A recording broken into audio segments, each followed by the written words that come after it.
All right, what's going on, guys? Welcome back to Card Talk. I'm Ryan, joined as always by Tyler and Lou. And on today's episode, we have a special guest, Lou's cat Zipper. Oh, what's up, Zip? It's good work staring right into the camera. Just right in. He knows what he's doing. Can we get a what's up from Zip? No, but on today's episode, we are going to get into mostly Q&A. That's going to be the majority of this episode. Jason got some questions from Instagram and Twitter. We're going to chat about those here in a second. But I think we've got to give Tyler a minute to defend himself on some MPJ slander that he walked into this morning. Lou and I asked Tyler a question about I asked Tyler a question. It was definitely me bringing the MPJ slander this morning. Lou was just here to give the numbers. But Michael Porter Jr. signed a max deal, 5 years, $207 million. And I asked Tyler if he thought he deserved that money. And I went off.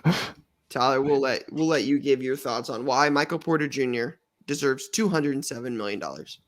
So it's really actually only 175 guaranteed with some kickers. I think if he makes all NBA, a couple things, what have you. If this is your first time ever listening to this podcast, I have been long on Michael Porter Jr. Very long on Michael Porter since the day. Well, I was following him at Missouri, broke his back. We had some Vayner combos with him.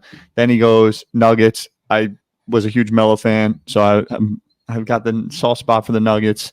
When AI went there, the whole nine, Birdman. And the dude is, first off, young, very, very young still. He's played 2 seasons. He's been in the league 3, which that first year is better than being in college, just being healthy and getting trained. So I think he doesn't have a lot of wear and tear in his body. I think he's a perfect person to give a max deal to, and I think he's going to surprise everyone that is still down on him because most people have turned the corner from calling him a bum. If you saw his playoff performances last season, obviously the bubble mattered for him, but it's going to play out. I'm either going to be the dopiest dope that ever was a dope, or I'm going to look great. Now, I will say his card, his base, pop 5,100, almost 5,200, looking like a closing on auction at $130. High was around, I think it got up to like $450 at one point. But I'm still in the market for that purple MPJ at the right price. I as a Nuggets supporter, I think it's a fantastic deal. I think he's gonna be a stud. I think if there's anyone you want to give a 5-year max extension to, it's a guy who missed his entire rookie season and has had a history of injuries. But I am also pro this contract. As I said earlier, I will not be the guy who goes down as the anti-Michael Porter Jr. guy. I don't have a position, and that's it. So Ty, let's talk about these history of injuries. Please. Name them. Welcome to Card Talk, where we're talking about Michael Porter Jr.'s back for the 15th week in a row. Like his whole family's history? Like they're always injured? Or like just... No. Like his injuries. Didn't he play I'm like totally 2 joking games? with you. I like Therese. 2 games in like 3 years?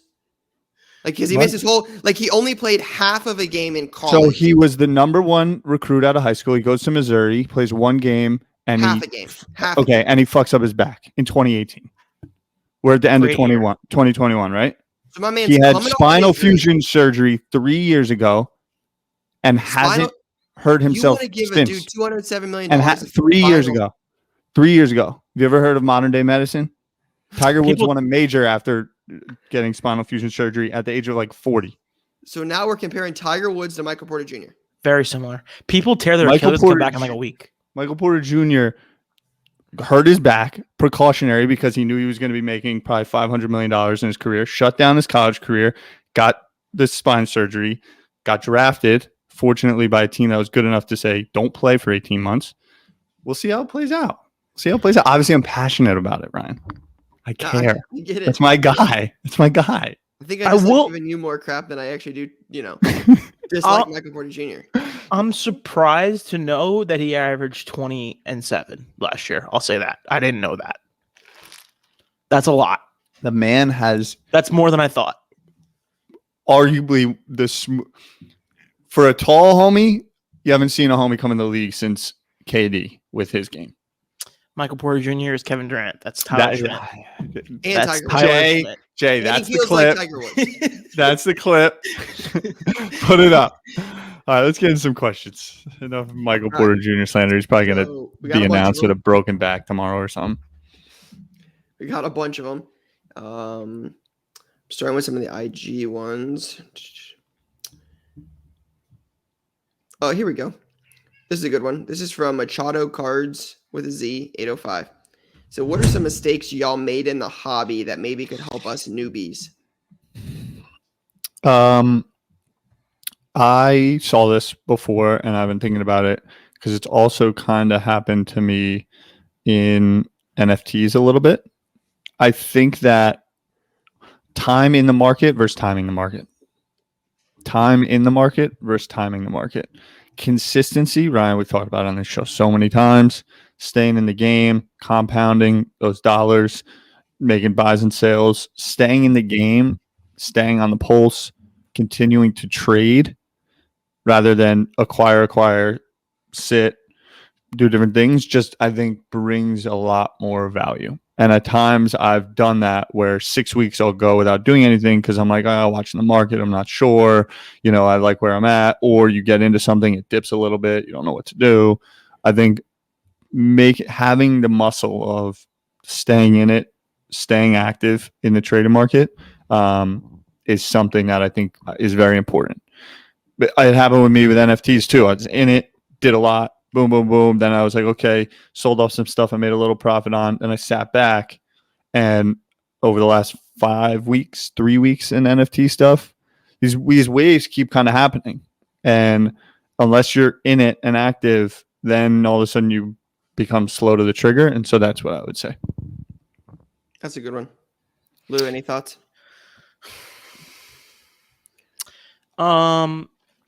Whenever we do Q&As, we always get this question, and I always end up laddering back to like just the biggest mistake I made was like not just making more mistakes.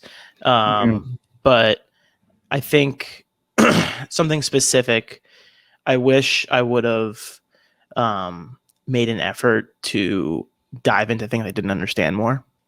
So like that's soccer, F1 earlier, UFC I kind of knew and I kind of did from the beginning, but like that kind of stuff, like things I don't necessarily know that much about, I kind of disregarded just because it's like, yeah, I don't know this. I'm not going to bother, but I just miss out on so many opportunities when things like that happen. So I'm trying to keep that in mind going forward for if like, I don't know if we're going to talk about MetaZoo on the show. I don't know what the deal is with MetaZoo. Like that kind of thing is something that I know nothing about. And typically I'd be like, meh, like whatever, see you later.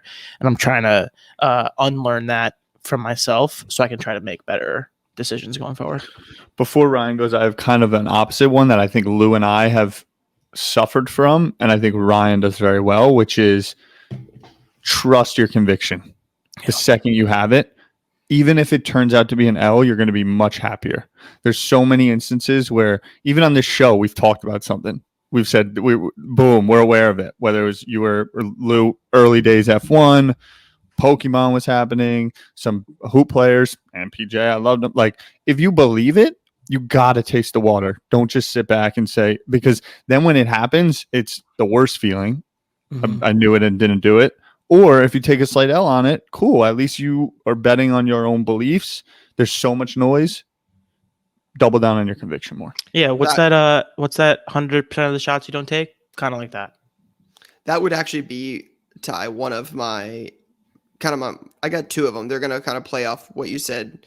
But that would be one of them is like when you believe in something, go in on it, right? Like don't just buy one or like, I believe in this, I'm not going to buy one.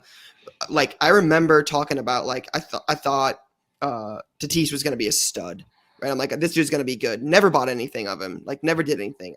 I was like, I think these F1 Sapphire boxes could be good. Never buy one. They're like 1,700 or, I bought two of them. Then they go way, way, way up. So it's just like there's a lot of opportunity here. When you see something, you're like, I think this is going to be good. Maybe I should get in on this. And then you buy like one or two and you're like, then they go up 10x and you're like, oh man, I probably should have bought 50 of these. So when you believe in something, go all in on it. But then the other one would be like, Ty, I think that's a good thing is, like you said about like transacting, trying to maximize your money on every deal can be a tricky situation because you're going to get stuck holding the bag on a lot of things. And just transacting, even if you're only making, and I say, only like it's a little amount of money, but 5 or 10% on every transaction. If you're transacting a couple times a week over a period of time, that compound effect, like you'd make a ton more money. You'd have a ton more cards. You'd be able to build a collection in a shorter period of time, just transacting on smaller margins than hoping you save something for 6 months or a year or 2 years and it goes up 25, 35, 40%. You're able to really make that money if you're able to, transact on a daily, weekly, bi-weekly basis.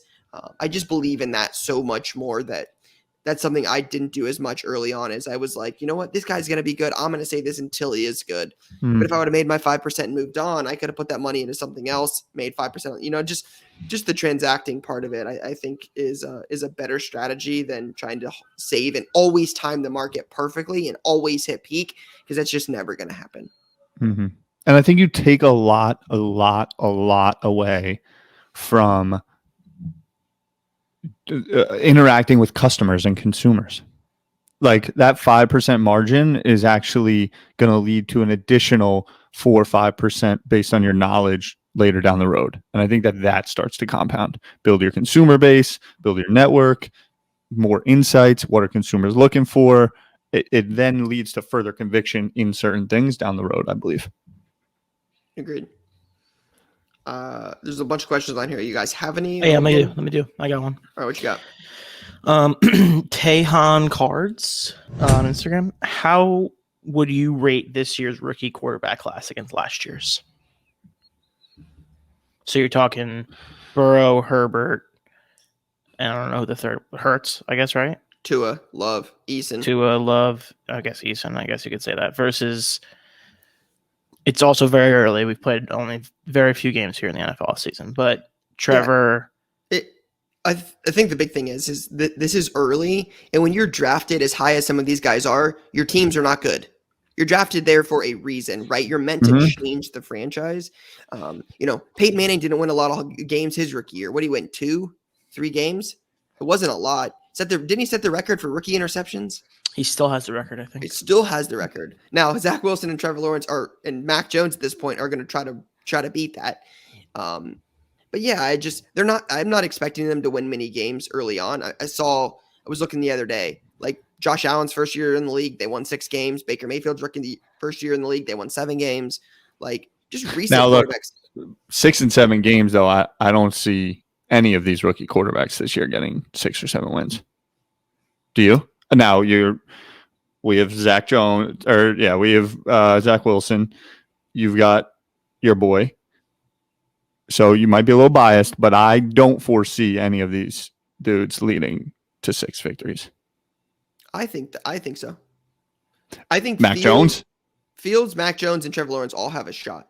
I don't think Fields is going to play. So I was on this podcast last week talking about Zach Fields is going to have, brother. Fields, I keep saying not Zach. Everybody's name's not Zach. I know, but Fields, I thought their line. Chicago is just a mess. Yeah. No, yeah, it's going to be close. I think they're going to win 4 to 7 games. So, the odds are probably not in my favor to take that bet at this point. I don't know if Trey Lance is going to get enough. I don't think he's going to start enough games to win 6 games. Yeah. Zach Wilson's not winning 6 games. It's not happening. No, because chance. of the Jets. Yeah, because the Jets stink. I like Lawrence a lot, just talent wise. I'm not sure. Yeah, it's just very interesting. I just feel like everyone goes to die in Jacksonville, and New York. That was a given. But I was in the shower this morning. I'm like, damn. Are the Jags ever going to be a relevant franchise? Who was their quarterback when they were good that one time, 10 years ago? Blake Bortles? 15 years ago? No. Pre-Bortles. It was no, it was before him too. They had a quarterback that David I really Garrard? liked. Yes, that's who it was. I used to love that dude. Well, they have what's his name, MJD, right? Who was nasty. Reese MJD Jones-Drew. was nasty. Yeah, and they just traded their first round pick last year for a third round pick this year. So my take on the quarterbacks last year versus this year, I believe that Burrow and Herbert are in a class of their own comparatively to the rest. How many games did Burrow win last year? Not many. I don't know that number off the top of my head. And he tore his ACL. We're 3 weeks into the season. Yeah, and some of these guys are going to tear their ACL with the same line that Joe Burrow had. It was terrible. Yeah. Look at Fields' line. He got sacked 9 times. I'm just saying we can't make this argument 3 weeks into the season that Trevor Lawrence, Zach Wilson, there was 5 quarterbacks in the top 15. I'm definitely taking any of those dudes over Tua, Jalen Hurts, Jordan Love, or Eason. Any of those guys. Those guys stink. I'm That's not big definitely on true. any of those dudes. That's definitely true. So Jordan Love stinks. Yeah, we don't know that yet. Yeah, that's We a don't know hot that yet. take, right? We don't know that yet. That's a little assumptuous. This is something I heard in my ear. We don't know that Okay. yet. Eason stinks. I'm not a Herbert. big fan of Tua. I think he's Herbert. injury prone. Yeah, Herbert's great. Herbert's good. I'm not arguing that. And I think Burrow's good if they get a little bit of line protection. But I think I actually saw the Steelers had like the NFL record for like sacks in a game in a row, like continuous, like every game with at past least week? 1 sack. Didn't get one this week against Oh, Burrow. really? And that line stinks. The Bengals are good. He's a gamer.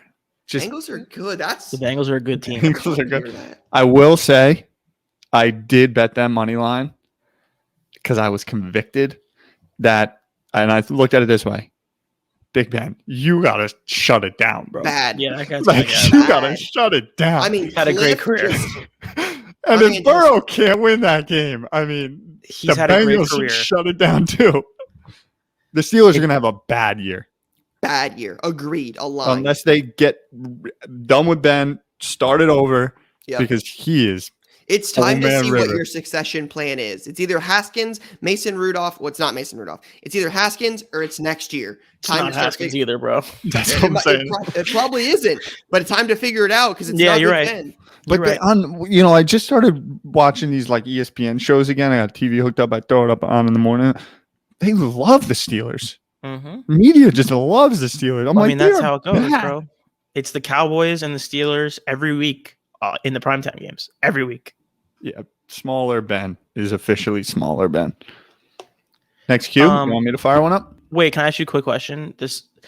I was talking to my dad about this because we were fighting about Zach Wilson on Sunday because we were just in pain. If the Jets didn't take a quarterback this year, right? Or sorry, that's not the right question. If Zach stayed in college, right, and he was playing in college right now, is he the consensus number 1 pick right now?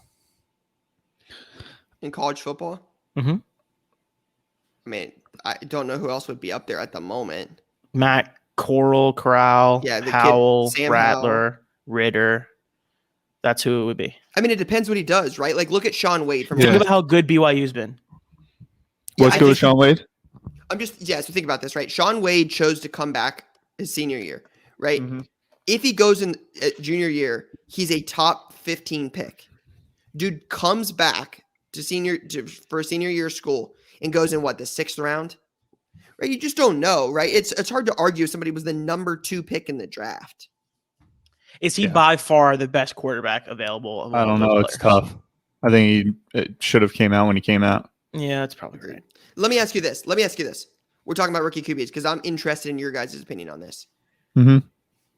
Let's take the 10 guys top rank. Give me the top 6 guys from the last 2 years you would want to be your quarterback on your team right now.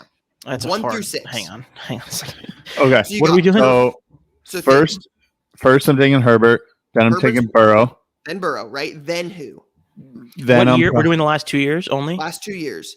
So Yep. Jordan Love, Eason, Tua, Hurts, Mac Jones, Trey Yeah. Lance, Justin Fields, Zach Wilson. Yeah, it's Herbert, Burrow, Trevor. I'm still taking Zach.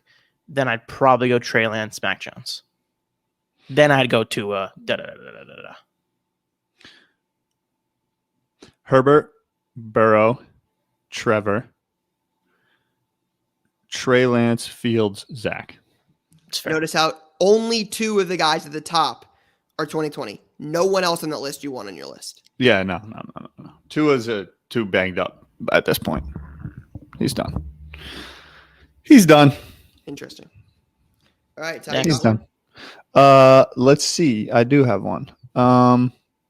People really want to know about you. Okay. Second year set to come out. Do you all use snipers? There's some Twitter ones. What? Okay, here we go. What do you make of platforms like Loupe and Whatnot? I am beyond intrigued. Interesting. I have not used Whatnot at all, so I can't speak on that. But I know Loupe. I have used fairly regularly. Yeah, I don't use either of them because I haven't, because I don't know why. I just don't have personally too much interest in doing like live selling. Ty, you know what this is? You know what it is to me? Mm-hmm. It's exactly what you said probably 30 episodes ago about what MGM and these casinos would do. These apps did it first. Correct. And I think they're going to have healthy like futures ahead. I think there will be consolidation in the space. I do think that live stream commerce is coming in huge and already very big, will only continue to be bigger. And I think that being on that platform is very beneficial for whether you've been in the game for a minute. Like, I think you can build a big just community and business on those platforms. Agreed. So I'm a fan of them. I personally have not. Reason being is time, energy, effort to do so takes a lot, and it's just not where I can place my time right now. It is definitely going to happen for us in the near future, where we get on there and sell and run sales. We've run some Instagram live sales before, and they've been a hit. I just think that the things, again, I've had conversations with both apps, and the things they can do on the back end, the things you can do during the live, they are very, very well put together. I've never tried either of them personally, but I'm very, very excited to just start using them and just see what they're about. So, this is an interesting one. I think it's kind of one-sided, but I think we can discuss this. This is from my guy Joe's _card_Shack on IG. It says, with the Fanatics announcement, do you guys see the price of wax going down? No. Of current wax or future wax? I think those It are says two. the price of wax going down. I don't see over, if you want to say the next 5 years, generally speaking, in demand wax, I think continues to go up. Lou, you were very, very quick to that. Yeah, because I don't know of a business. I don't know of many businesses that when you start to charge X number and you're selling out every single time, why you would go down. If they weren't selling out, it'd be one thing. Like if there was product laying around, if the Panini app, you could log on and get whatever you wanted, whenever you wanted, that'd be one thing. But everything sells out in 2 seconds. They had to change the format to make it a Dutch auction so that they could like maximize their profits, because they can. So like, I don't foresee a situation where, Prism's 120 a box. Let me ask you this, because I think this question could be expanded on a little bit more, because this is kind of the $1 million question. There's really two sides to this. 5 years from now, right? Fanatics makes all basketball, all football, and all MLB cards, right? This is just an assumption, right? A lot can play out. 5 years from now, they're making all of those products. What happens to the current now? What happens to 2021 basketball or 2023 NBA NT with with Lonnie or LeBron James Jr.? I don't think it's possible to know what card prices for this year are looking in 5 years, because it's based on performance. Sealed wax. Because it's still based on performance. If LaMelo is not very good, then it's not going to matter. Okay, 18-19 Prism. Higher. I look at it like this. At a year end, if a product's been made and in the market, the supply is now fixed. as time goes by, demand will continue to happen. Gambling culture is more acceptable than ever. There is more money in the system than ever. Loupe Whatnot. There's more ways of opening said wax, more channels that this is happening. Will there be products that go down? 1,000,000%. Will the index of sealed wax rise? I believe it will, based on those factors alone. I agree. Like if you could index, the top 50 products in wax and invest in that in the next 5 years, I believe that goes up. 1,000%. Yeah, general rule of thumb, I feel like it's a pretty good idea if you could buy 2018, 2019, 2020 wax right now of pretty much anything, which might be a hot take, but yeah. Yeah, again, Lou, your point is obviously well taken, right? If LaMelo Ball and Anthony Edwards stink, I'm not saying NT basketball is going to skyrocket forever, but there are other things in these products now that make them desirable, right? Absolute has kabooms, right? Mm-hmm. Look what that stuff sells for. So I think there's other like Prism, right? Because people are like, hey, is Prism going to be good if Trevor Lawrence sucks?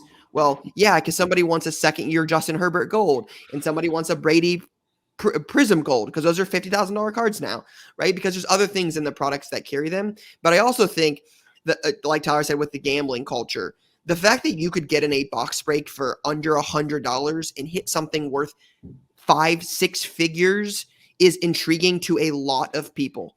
A lot of people are very interested in that, and I don't see that going anywhere. So as long as there are still cards that are selling for millions of dollars and breaking records, there's always going to be that next card that's going to sell for that. Like, if you don't think Trevor Lawrence National Treasures patch autos are coming out of the gate at $25K, even if my guy's got 0 wins, I think you got another thing coming because that is. Do you think 25 is where it's going off the rip?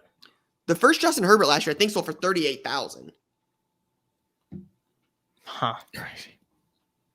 Herbert could not be me. Herbert's a player. Herbert's a player, man.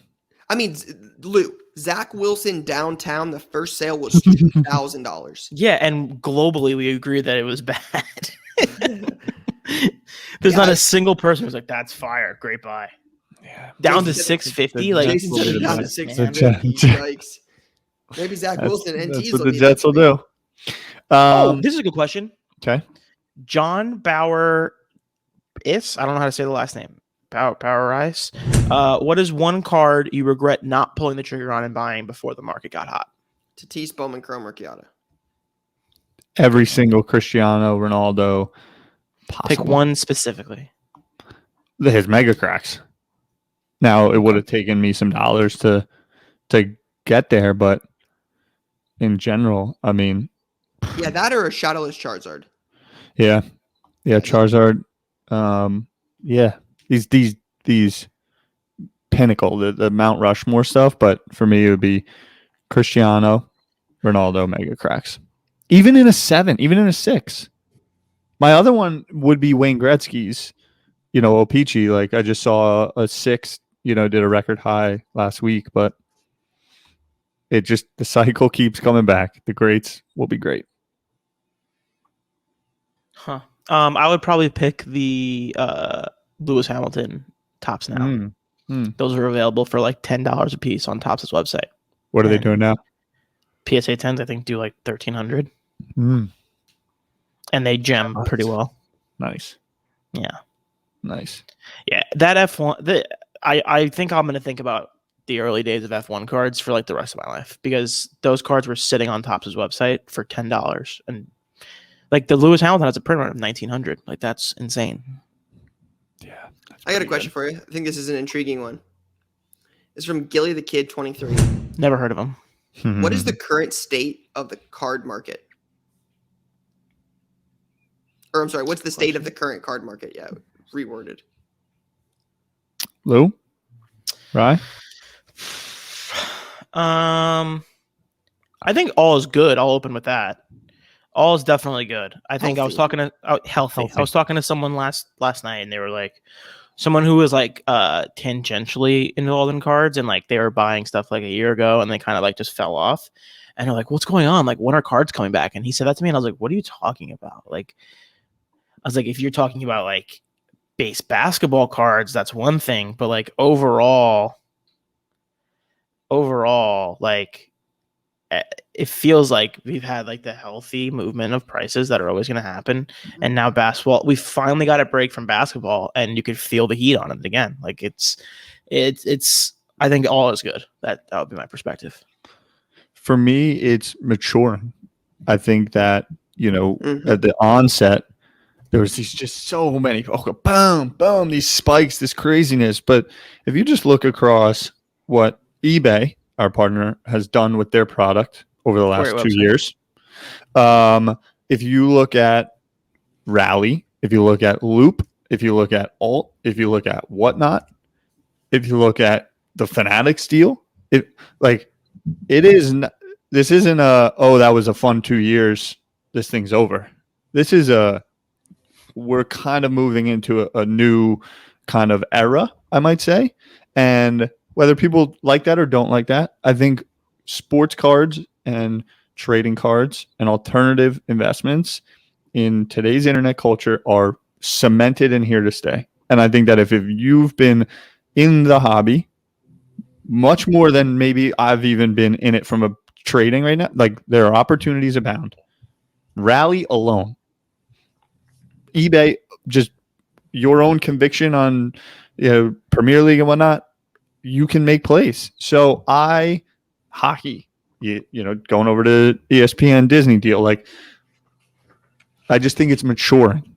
And if we're gonna say if there's freak out because the card that someone bought for 1,000 that was selling for 50 is now selling for 18, if that means this is an unhealthy state of the market, well, there's other conversations to be had. That's what I think. I think it's maturing, and I think it's healthy. Yeah, agreed. Tyler, that would kind of be my sentiment. Is I think the market's especially education-wise, is just in a much more mature spot than it was when the peaks first started happening, right? When everything just ran up. I mean, there was a 3-month period you didn't lose money. Everything we bought turned to gold.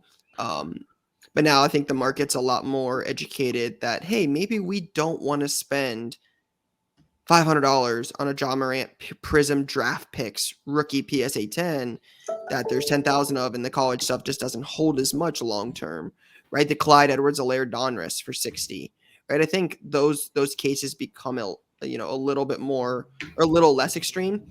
Now we still got the $2,000 Zach Wilson downtown, right? But those things come down, and they come down quick. So yeah, I think the market's in a good spot. I think like you said, there's a lot of opportunities. Whether that and that's the thing about cards. That's what makes this so fun, is just, right, if you want to have there's so many things you can do in cards, right? Is it you want to buy cards raw and grade them? You want to have a little store on Loupe or Whatnot. You want to go to shows and go through dollar boxes. You want to be an investor in sealed product, right? You're real big into the retail arbitrage. There's just so many different things you can do, and I think that leads to an overall healthy market. Aligned. Lou, Ty, any other questions? Let's see. So this is one I think is interesting because we've talked about this before. Actually, I'm gonna switch topics. This one's from Sooner Rabbit on Twitter. It says, where do you see alt sports prices like F1 and UFC go as second year sets come out? Where do I see the prices of the second year or of the first year? I'm trying to think, how do we want to frame up this product or frame up this question? Second year sets are going to come out. Those generally, I think, will be less attractive in the resale. Are there F1 guys that will be coming up that are desirable, that are in a new product? Yeah. That haven't been in the first one? Potentially could have F2 cards. Okay. Well, that's a different... It's not. F2 cards are in F1. No, I'm saying that's a different scenario. Like F2 wasn't in The first F1 It product? is. There's some F2 guys in this set that are going to be in F1 next year, and I think next year probably will have the same scenario. And F2 is what? Like the second Like division? minor leagues, yeah. There's also F3, which I learned. And are there some prospects in there? There are, Maybe yeah. sneaky? Yeah. Okay. There's a guy who's an F2 guy this year who's going to sign with Alpha, who's he's going to be like really popular. I think that generally speaking, the actual first products will maybe be a little bit more in demand as they're 100%. cemented as the product. I think that there will be some short-term arbitrage on these secondary products. But I think the more that comes out, there's more supply. If demand stays consistent, which it is growing in F1 and in cards in general. But yeah, I think that new products come out, cements the initial products more. There'll be some short-term action on the new ones, but I think that largely people will be buying it, opening it for the action and not find too much. Yeah, I also think it's like these, speaking specifically at F1 and UFC, like these guys haven't signed a lot, right? So like there's only so many autos out there. So like a second year Lando Norris auto is still going to be very, very valuable. So those new products will have a lot of value. And I think it helps. I think it helps solidify the first year stuff even more. Totally solidifies the original stuff, and I think because these are all so new and it's all the first time a lot of these guys are appearing, the second year still has a lot of value to me. Agreed. All right, so I've got another one. It's let's see where did it go? It's Jake _Sizer 9. When PSA is fully back, does SGC still have a spot? Yes. Let me ask you a question. If they brought back Express for $100, what do you think the price will be for their lowest economy submission? So my question to you, again, I think the $1 million question in this, I don't know if anybody knows. The $1 million question to me is, does PSA want to grade cards at $10 or $15 a card again? And I agree with Tyler. What if it's $50? Because you're scaling it down, right? They have Super Express is 300. Is that right? Yeah. Yes. What's 300 regular on that Express? and 150 on Express. Right. So if you scale it down to the next level below that, which I would imagine is going to be another level below that, how much is that going to be? 50, 75? I think it's 75. I think $75 a card is ends Going to up be their being the lowest. And then If I how had long to do you think that guess. takes? 6 months? Sure. We're speculating. But seriously, how many cards are you? Because you got to also think about this. Like, it's going to have a max declared value, right? Express is $2,500. So at $75, what's your max declared value? $1,000? Max declared value has always been kind of like a floating target. Understood. Yeah. Aligned. All right. What are you sending in at $75 for 6 months? Baseball prospects. You would spend $75 for 6 months? Mm-hmm. I still think that you were like that. I don't want to completely discount the brand value of PSA. Oh, sure. Because sure. It's a big factor. Do I think SGC's sticking around whenever PSA decides to fully come back? 100%. My argument's not more for SGC on this. It's more for like, what do you send in at $75 for 6 month turnaround time? It's got to be things you believe in for a year from now, not things you're trying to flip in the next. I'll say this. The cards that I sent you for F1 that I've been sitting on for a month, I would have sent in immediately at $75 and just waited for them to come back. Yeah. I don't know how much prices go lower for PSA from here. They got to have another level below this, bro. Like half to. What's cheapest right now? 150. 150. Why do you need to go lower? Because they're definitely going to have another level below this. They have Super Express. They got to have something below Express. Standard. Yeah, standard. Normal, whatever. Maybe $100, maybe $80. Yeah, I said 75. But like when I think about PSA, I think SGC and the solidifying of the market underneath actually helps them because they are the luxury brand, and I think that going forward, are they going to be sitting twiddling their fingers with a lack of submissions. If it's 150 or 75, I'm not sure. Like I don't think it's or. I think it's and.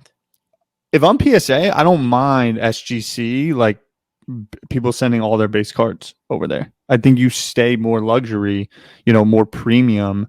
Maybe you go to 100, but I don't see a world where they are in a position that they need to drop it down, because now when it comes to brand positioning market, like I think about luxury goods, and does PSA want to be in the business of grading every single LaMelo based prism? I don't think they have to be in the business of grading every single one. I definitely think there's going to be a level below what they have right now, and that level will be the one that competes with whatever SGC does. There's no way they're just going to allow. They're not just going to give up that ground to SGC. There's no chance. That's just not how business works, bro. I mean, because then it's going to come down to, do you want the premium price, the chance at the PSA 10, the ultimate grade, in 6 months, or for a third of the cost and half of the time SGC, right? Which one makes more sense? Get it back quicker, flip it, make more transactions before the PSA comes back, or wait for PSA and hope for the max What if value? the 150 turns to a month? I don't think instead of 6. I don't think the 150s. I mean, the 150 is not far off from that now. So I don't know. I'm indifferent, because I do think that there's a bit of brand positioning, and I do think that as SGC gets more acceptable, PSA I think actually goes further ahead, more luxurious, of you can charge more. When there's more SGC slabs at a show, don't disagree with that. When there's more SGC slabs at a show, I think the premium on a PSA 10 is higher. It's pretty high right now, that's for sure. I think that's all right. I just don't see them just completely. Yeah, I could see it, but even $75 to 15 is. It's not 15. 20. What's SGC? Isn't it like 35? $30 a card.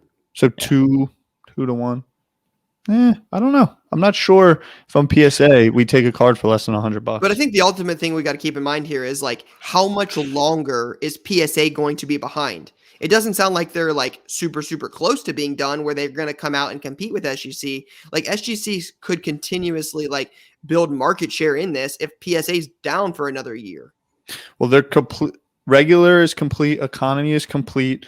Walkthrough is completed up to September 22nd. Super Express through the 20th. Express is done through the 1st of September. So they don't have a single card from economy up before September. Wait. One more time.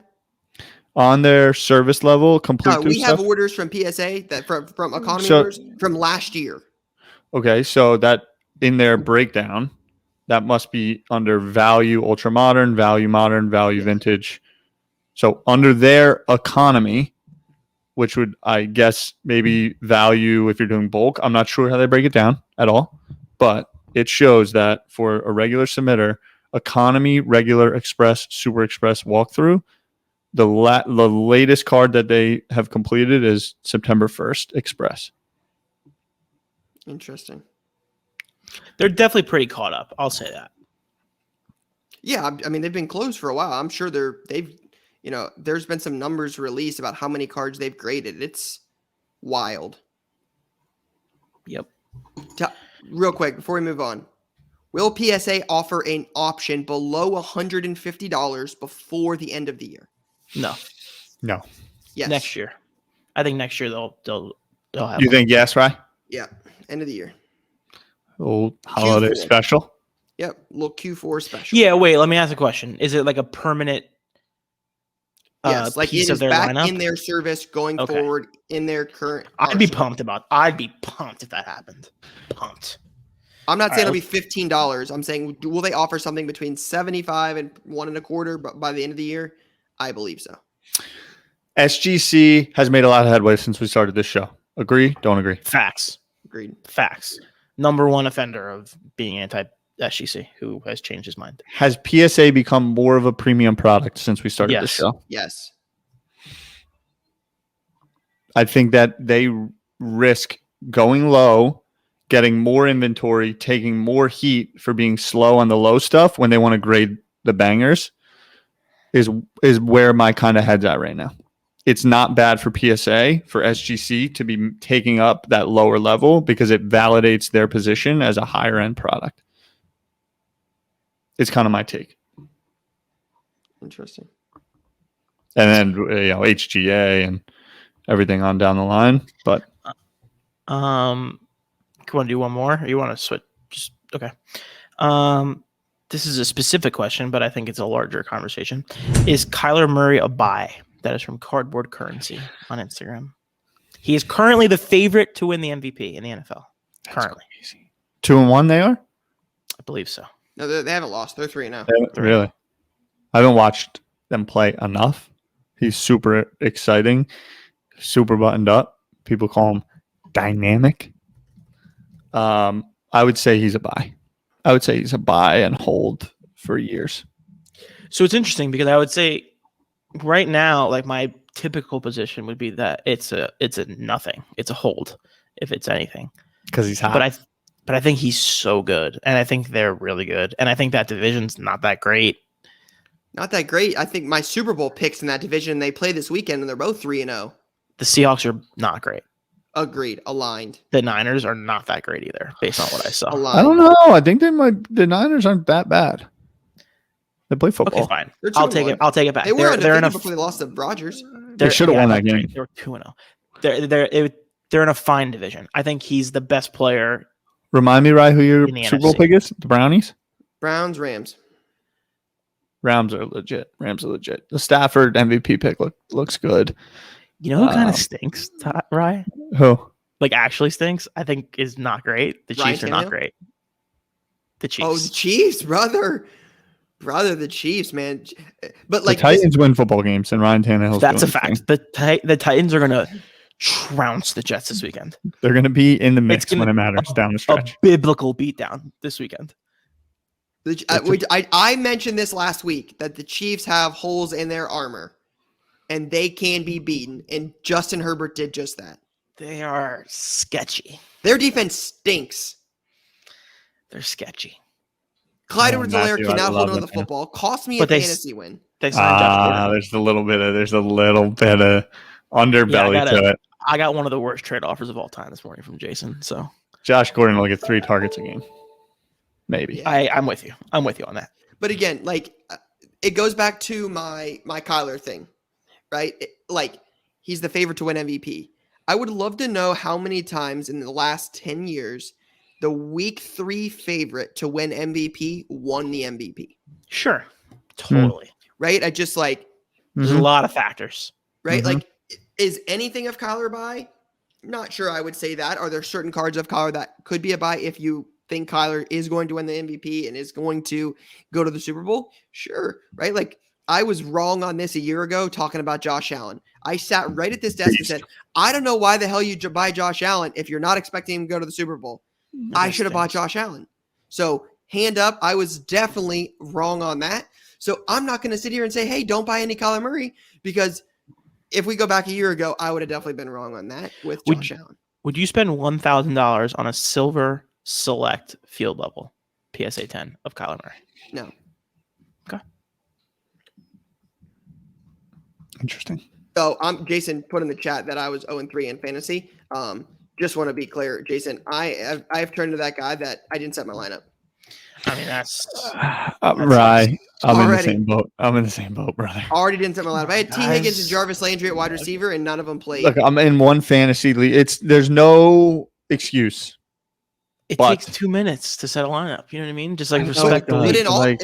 in all seriousness, like, I shouldn't use that as an excuse because I set my lineup in our work league, and I'm 0-3 in that league too. Yeah. Oh, So like, what are we interesting. So you're talking about? Just here? overall So, just stink. a subpar fan. I mean, Just look, I'm terrible. 0-3 in my only league that I I play think and 0-3, care about. So I think we're at the point now where just we trade everybody and just hope you can figure it out by the end of the year.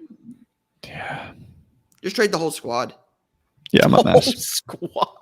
I mean, I have Dalvin Cook and I had Dalvin Yeah, Cook, Dalvin Josh was out. Jacobs, and Clyde Edwards-Helaire. Clyde Edwards-Helaire fumbled 2 weeks ago, cost me the game. Josh Jacobs is hurt. He stinks. Dalvin, I mean, Out, Can't do anything. hurt, not Had gonna be AJ here. Brown in, pulls a hammy in the first series, stinks. I had Kupp and Stafford almost carry me to a win. They're good this year. I gotta go, gang. This was fun. All right, everybody. that's it. Sudden wrap. Yeah. That's all we got. Yeah, that's all we got, I think. Peace, guys.